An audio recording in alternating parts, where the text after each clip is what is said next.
CNBC आवाज के सारा इन हाउस टीम आपको स्क्रीन पे नजर आएगी। वीरू वायदा बाजार की धड़कन आपके लिए लेकर आएंगे। पल्स श्रेया बताएंगी सारे ब्रोकरेजेस में इंपॉर्टेंट रिपोर्ट्स कौन सी कहां नजर है, और साथ साथ आज के सारे इंपॉर्टेंट स्टॉक्स इन न्यूज बताने के लिए कंचन भी रेडी है। पहले वीरू के पास दिल्ली चला जाए। वीरू गुड मॉर्निंग एक बार फिर से। भाई एफएनओ की पल्स क्या कहती है, कौन से स्टॉक्स खास तौर पर रडार पे और क्यों? कुछ हद तक आप उस नफ्स को टटोल चुके हैं अब तक, लेकिन मैं पल्स वाकई एग्जैक्टली क्या कह रही थोड़ा सा बता देता हूँ मैं। कल के बाजार में भी एक क्लियर कट मैसेज था कि in terms of OI addition, देखिए सिर्फ ओआई एडिशन नहीं, जब स्टॉक्स चलते हैं तो उनके साथ पुट राइटर्स के कन्विक्शन की जरूरत भी होती है। पुट राइटर्स का जहाँ तक कन्विक्शन है अभी भी फार्मा, हालांकि फार्मा का में ल्यूपिन और लॉरस काफ़ी चल चुके हैं, बट स्टिल पुट राइटर्स का कन्विक्शन वहाँ पे बहुत स्ट्रॉन्ग है। बट आज के लिए स्पेसिफिकली जो बहुत स्ट्रॉन्ग प्लेस लग रहे हैं, ल्यूपिन और लॉरस चल चुके हैं, लेकिन बाकी अजंता फार्मा और window pharma, Biocon, Glenmark, granules specially और टोरेंट फार्मा, इनकी प्लेसमेंट फॉर द डे बहुत स्ट्रॉन्ग है। फिर कह रहा हूँ ओआई के साथ साथ फ्यूचर्स में ओआई के साथ साथ पुट राइटर्स का कन्विक्शन इस स्पेस में सबसे स्ट्रॉन्ग है। एक बास्केट जिसका जिक्र आप लोग अभी तक टॉप कॉल्स में काफ़ी कर चुके हैं, एक्सचेंजेस, डिपॉजिटरी और broking, angel one, BSc, camps, CDSL, इनमें एफएन एक्टिविटी काफ़ी स्ट्रॉन्ग है। बड़ी बात यह है कि अगर आप इनके चार्ट्स को बारीकी से रीड करें, एक कूलिंग ऑफ के बाद इन सारे स्टॉक्स ने, किसी ने 50, किसी ने 20 डिमा से रिवर्सल लिया है। So better risk reward ratio placed है इन स्टॉक्स पे। इनमें शॉर्ट कवरिंग के बहुत, अगर आप देखें कल इंडिकेशंस थे। उसके बाद अगर मैं आऊँ तो मुझे बैंक्स में बहुत श्योरिटी नहीं मिली, क्योंकि बैंक्स में ओआई ऐड हुए, कहीं पर शेड हुए, लेकिन मुझे पुट राइटर्स के बहुत कन्विक्शन नहीं मिले। बट बैंक्स पे मेरा सेंस अभी बहुत क्लियर नहीं है। एक दो बास्केट और जिस पर मैं आपकी नज़र लेना चाहूँगा, जुबिलेंट, ये लगभग 3 साल के सर्वोच्च स्तरों पर बंद हुआ, strong valuation, strong option activity. USL, उसके बाद एसजेवीएन, आईआरबी और एक कल्याण ज्वेलर्स, इस पर नजर रखिएगा, स्पेशली इसकी प्लेसमेंट बहुत स्ट्रॉन्ग है और अपने ऑल टाइम हाई क्लस्टर पे typical inverted head and shoulder लेकर बैठा हुआ है ये इन क्लास ऑफ स्टॉक्स पे। और जहां तक ऑटो का सवाल है, वहां पे एमएनएम बहुत स्ट्रॉन्ग प्लेसमेंट है, एक रेंज बॉट की एक्सपेक्टेशन है। और अगर आप रिवर्सल ढूंढ रहे हैं तो यह आपको रिवर्सल ढूंढने के लिए जाना होगा एफएमसीजी में, मैरिको, डाबर, इनकी प्लेसमेंट रिवर्सल के लिए बड़ी इंटरेस्टिंग है, and Tata consumer as well. Ashish, अब कैपिटल मार्केट से जुड़े शेयर्स रडार पर रखिएगा। वो खैर टॉप कॉल्स में आपने देख ही लिया है, सब आ चुके हैं। BSc limited, CDSL, even angel one आज की टॉप कॉल्स में सब थे। फार्मा में बढ़िया लॉन्ग्स जुड़ते हुए नजर आए। कुछ इंडिविजुअल स्टॉक्स में यूएसएल, जुबिलेंट फूड जैसे स्टॉक्स वीरू मेंशन कर रहे थे। भाई साहब, यूएसएल रडार पे नहीं आया क्या आपके? बढ़िया ओपन इंटरेस्ट में उछाल था, कल का सेटअप भी बढ़िया दिख रहा था, या शॉर्टलिस्ट में था? वो मुझे देख के मेंशन नहीं करा आपने। आशीष जी शॉर्टलिस्ट में था, इनफैक्ट लास्ट वीक में भी हमारी कॉल में रहा है और मंडे को भी ये कॉल में था। सारे टारगेट जरूर मीट हो गए, लेकिन इन लेवल्स पे भी खरीदारी की सलाह है। कोई डिप आए तो उसमें पोजीशन बनाई जा सकती है। 1620 का वैसे लगाना, और ऊपर में जो टारगेट्स दिख रहे हो 1720 तक के इसमें आते हुए देखने मिल सकते हैं। फार्मास्यूटिकल्स में लॉन्ग अच्छे बन रहे हैं, पर ऐसा कोई टॉप कॉल के तौर पे शुमार होता हुआ नजर नहीं आया। मानस, कल परसों थे, काफी थे। अभी आई थिंक कल थोड़ा हमने उसको बढ़िया ट्रेड को प्ले कर रखा है। प्ले कर रखा है इसको हमने काफी। मानस, कोई फार्मास्यूटिकल स्टॉक जो आप लोग के रडार पे आया?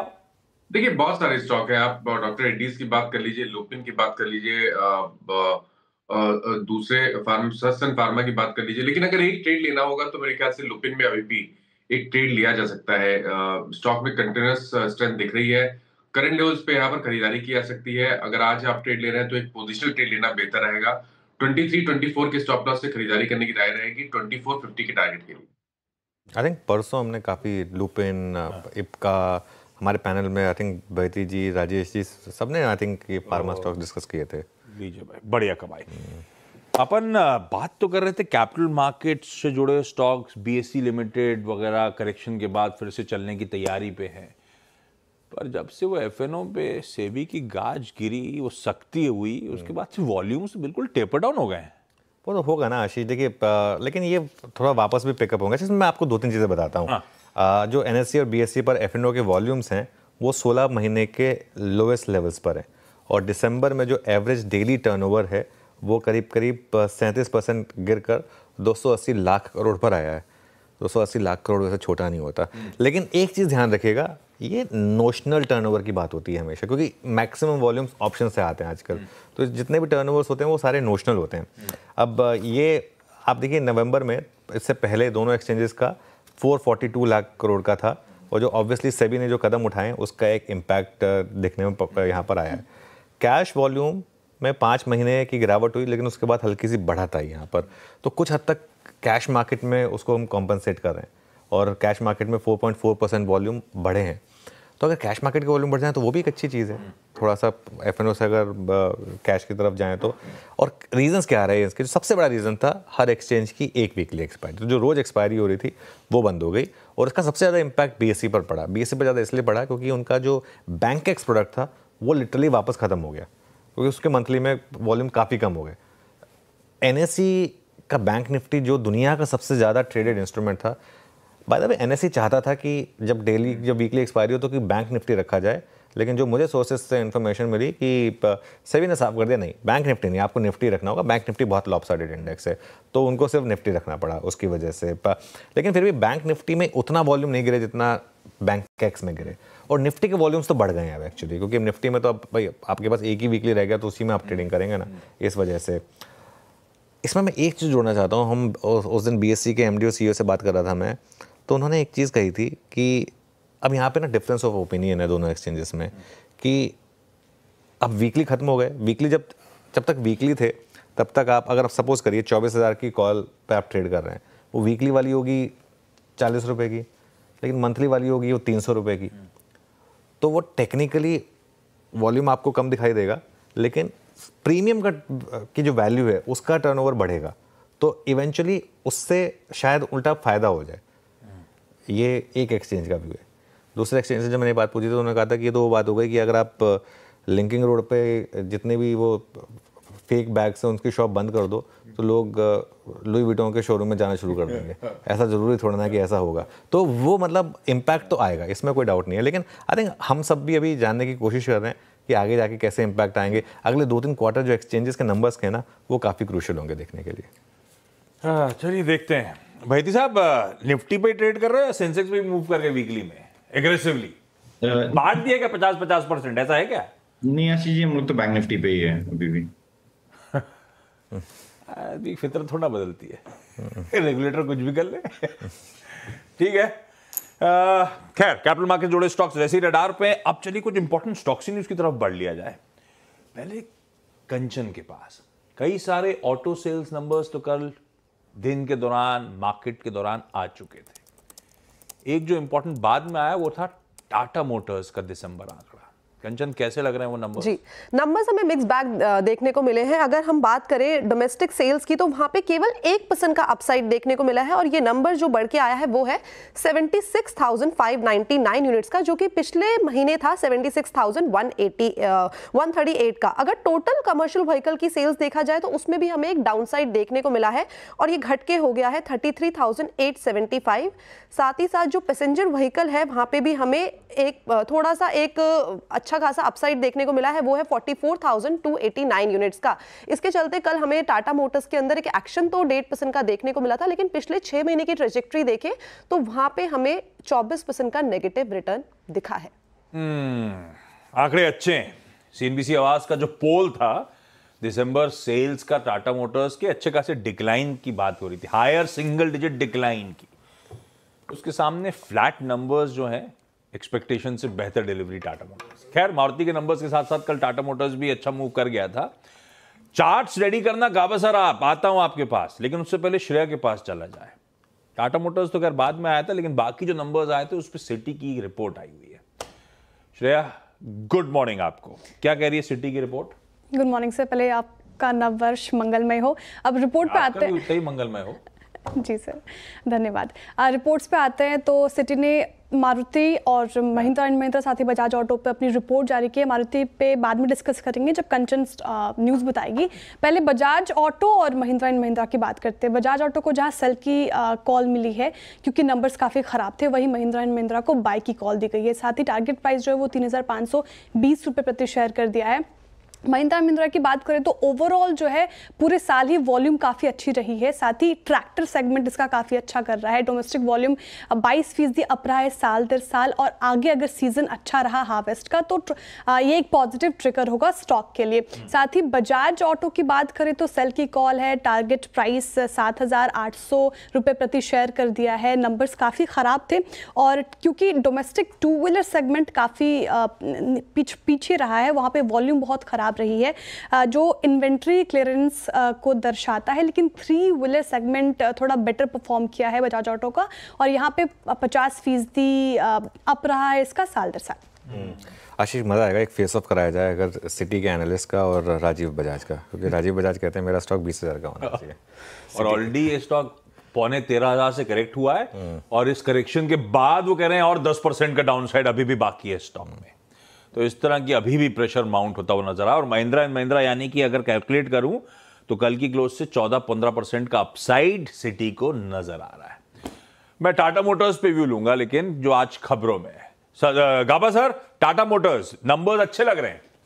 ऐसा है कि टाटा मोटर्स का जो बाई सिग्नल जनरेट हुआ था वो पिछले हफ्ते हुआ था, वो अब तक बाई मोड पे है और ना हायर टाइम फ्रेम, काफी गिरा है फ्रॉम 1200 जोन टू 750 जोन, लेकिन ये सिग्नल जनरेट हुआ लास्ट वीक, अब साइडवेज जोन पर है। मेरे ख्याल से अपमूव आया में एक हायर बॉटम भी बना है, स्टॉप डीप चाहिए 700 का बस। और टाटा मोटर्स की लेने की जगह अच्छी है, टाइमिंग अच्छी है, कहां तक जा सकता है। मेरे हिसाब से 2 टारगेट्स है, एक 825, दूसरा 875, वहां तक जाने की क्षमता रखता है, लेकिन पेशेंस की जरूरत पड़ेगी। यहाँ पर लेना है तो अभी लेना है, स्टॉप डीप, क्वांटिटी कम कर सकते हैं, लेकिन you can ride the trend Tata Motors. तेजी आ सकती है, लेकिन एसएल बड़ा दूर है, ये ध्यान रखिएगा थोड़ा सा। मारुति, रचना जी चार्ट रेडी करिएगा, आता हूं आपके पास। श्रेया ने बात छेड़ी दी है कि मारुति पे बाद में बताऊंगी, जब तक कंचन खबर नहीं सुनाएंगे। कंचन, आप खबर सुनाइए फिर भाई। जी, कल मारुति ने जैसे हम देखा कि मार्केट आज में काफी शानदार नंबर प्रेजेंट किए हैं। इनके जो सेल्स नंबर आए हैं दिसंबर के अच्छे खासे देखने को मिले हैं। अब प्रोडक्शन के ऊपर भी इनका अपडेट आ गया है। अगर दिसंबर प्रोडक्शन देखा जाए तो वहां पे करीबन 30% का अपसाइड देखने को मिला है, और ये बढ़ के हो गया है करीबन 1.5 लाख यूनिट का। पिछले साल की अगर बात करी जाए तो ये दिसंबर के टाइम पे करीबन 1,21,000 था। वहीं अगर ऑटो नंबर्स इसमें देखे जाए तो वहां पे भी एक शानदार परफॉर्मेंस देखने को मिला है। टोटल सेल्स करीबन 1.78 लाख यूनिट की रही है, यानी कि अच्छा खासा यहाँ पे एक्शन देखने को मिल सकता है। बिल्कुल। तो श्रेया के पास वापस चलते हैं, और मारुति पर सिटी की रिपोर्ट है शायद। श्रेया क्या कह रही है? सिटी की रिपोर्ट है सर, और बाई की कॉल दी है, साथ ही टारगेट प्राइस जो है वो 13,500 रुपये प्रति शेयर कर दिया है। लास्ट ट्रेडिंग प्राइस 11,200 के करीब था, वहाँ से सीधा 16% का अपसाइड पोटेंशियल पर्टिकुलर काउंटर में सिटी को नजर आ रहा है। जैसे कंचन बताया, आंकड़े काफ़ी अच्छे हैं मारुति सुजुकी के, और साथ ही डोमेस्टिक वॉल्यूम में स्ट्रॉन्ग 24% की ग्रोथ दर्ज की गई है साल दर साल। लेकिन चौंकाने वाली बात यह है कि स्मॉल कार्स में 29% की ग्रोथ इस बार देखिए, जो सरप्राइज कर रही है। साथ ही दिसंबर वॉल्यूम्स की बात करें तो 30% अप रहा है ये ईयर ऑन ईयर बेसिस, जो कि ये दर्शाता है कि एक्स्ट्रा ऑर्डिनरी इन्वेंट्री बिल्डअप थी नहीं फेस्टिव सीजन में। मारुति लौटा भाई, अभी अपफ्रंट चर्चा हो रही थी आज के बिग स्टॉक्स में कि जोरों से लौटा है, अच्छे सेल्स नंबर्स आए, और अब सिटी भी कह रही है 20% का अपसाइड बनता है स्टॉक में। 13,500 के टारगेट्स, ये तो हो गए फंडामेंटल व्यू। टेक्निकली कल के उस जाते जाते आखिरी के घंटों में उछाल के बाद समीकरण बैठ कैसे रहे? रचना जी, चार्ट्स कैसी? मारुति ने कल बहुत टाइम बाद दिखाया कि लीडर कौन है, और इसने ये चीज करने से पहले ठीक ठाक बेस बनाया है अपने हाई टाइम फ्रेम चार्ट्स पे। तो डेफिनेटली यहाँ पे न्यूज बेस्ड मूवमेंट है, तो एक टेलविंड भी बनता है, तो एक उम्मीद बनती है कि 10,600 अगर ये होल्ड कर जाएगा डाउन साइड पे, तो शॉर्ट टर्म प्लेयर्स के लिए 11,700 का यहाँ पे टारगेट बन सकता है अपसाइड पे, और जो medium to long term player है उनके लिए जो जहां से वो रिट्रेस हुआ था 13,500 के करीब, वहां तक का टारगेट भी बन सकता है। That will be obviously on a medium term, और शॉर्ट टर्म के लिए 750, 11,750 का, और 10,600 तक का स्टॉप लॉस होना चाहिए मेरे हिसाब से। यहाँ पे मोमेंटम कंटिन्यू होना चाहिए, और अब ये स्टॉक जो है वो बाय ऑन डिप्स बन जाना चाहिए। बाय ऑन डिप्स का स्टॉक बन गया अब ये। अब मैं क्विकली आगे बढ़ूं क्योंकि मुनाफे की तैयारी पूरी करनी है। 2 क्वार्टरली अपडेट्स बैंक के आए थे, एक सीएसबी बैंक का, एक साउथ इंडियन बैंक का। कंचन कैसे? शुरुआत सीएसबी बैंक के साथ करते हैं। ग्रॉस एडवांसेस यहाँ पे करीबन 26.5% बढ़ के सामने आए हैं और ये हो गए हैं 28,914 करोड़। वहीं टोटल डिपॉजिट की बात करी जाए तो यहाँ पे भी करीब 22% का उछाल देखने को मिला है। 33,406 करोड़ पे रजिस्टर किए गए हैं YoY बेसिस पे। नेक्स्ट हम बात कर लेते हैं साउथ इंडियन बैंक की, बिकॉज जो इनके ग्रॉस एडवांसेस है उसमें करीबन साल दर साल 12% का उछाल देखने को मिला है। टोटल डिपॉजिट भी करीबन 6.5% बढ़ते हुए दिखाई दिए हैं। 1.05 लाख करोड़ पे रजिस्टर किए गए हैं। वहीं कासा रेशियो अगर देखा जाए तो वहां पे करीबन 32% का हमें उसमें एक डिक्लाइन आया है, जो कि पहले था 31.80% का, वो इस बार हो गया है 31.16% का ऑन क्वार्टर बेसिस। ठीक है। तो सीक्वेंशली अगर देखता तो साउथ इंडियन बैंक एकदम ठंडा फ्लैटिश और सीएसबी बैंक फिर भी सीक्वेंशली बेहतर नंबर्स डिलीवर कर गया है। साल दर साल तो कंचन ने आपको बता ही दिया है। कोटक महिंद्रा बैंक, इस पर भी एक सिटी ने कल बहुत काम किया है। कोटक की रिपोर्ट क्या कहती है श्रेया? जी, सिटी ने बहुत काम किया, बहुत रिपोर्ट्स निकाले हैं। सिटी की रिपोर्ट्स में बाई की कॉल दी गई है। कोटक को साथ ही टारगेट प्राइस 2070 रुपये प्रति शेयर कर दिया। लास्ट ट्रेडिंग प्राइस से देखें आप तो 16% का अपसाइड पोटेंशियल इस पर्टिकुलर काउंटर में सिटी को नजर आ रहा है। सिटी का मानना है कि लोन ग्रोथ मोमेंटम जो है पूरे साल अच्छी रही है कोटक बैंक की, साथ ही पर्सनल लोन ग्रोथ भी अच्छी रहने की पूरी संभावना है। क्रेडिट कॉस्ट एक्सपेक्टेशंस ज़्यादा है, साथ ही अगर रेगुलेटरी रेस्ट्रिक्शंस हटती है तो ये कंपनी के लिए एक पॉजिटिव ट्रिगर होगा। बिल्कुल। देखिए, पॉजिटिव कैटलिस्ट नॉर्मली आशीष ब्रोकरेज तभी निकालते हैं जब उनको हिंट मिल रहा हो, और स्टॉक भी आपको चीख के कह रहा है ये आना है इवेंचुअली। अब लेकिन कब आएगा? आपको याद होगा पिछली बार जब ऐसा हुआ था IIFL के केस में, पहली स्टॉक भाग गया था, और जब फाइनली आया तो स्टॉक गिर गया। लेकिन कोटक के केस में ये स्टॉक 2 साल से एक बैंड में फंसा हुआ है, तो इसके लिए देखते हैं यहाँ पर वो